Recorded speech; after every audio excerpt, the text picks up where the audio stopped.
Assalamualaikum warahmatullahi wabarakatuh. Kali ini kita akan melihat bab 8 keradioaktifan di bawah subtopik 8.1 sejarah penemuan keradioaktifan bahagian 4. Kita akan tengok contoh soalan. Perhatikan soalan graf di sebelah.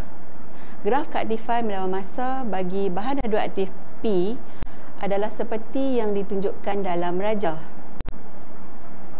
Berdasarkan keputusan graf, berapakah separuh hayat bagi P?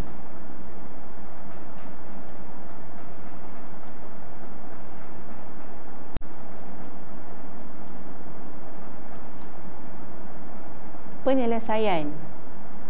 Okey, kita lihat pada graf, keaktifan asal adalah 800 becquerel.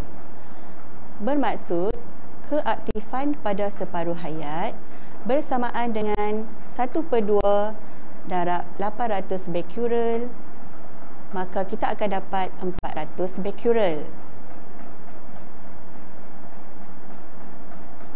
Apabila keaktifan ialah 400 becquerel, masa yang sepadan ialah 40 saat seperti yang ditunjukkan oleh garis putus-putus pada graf.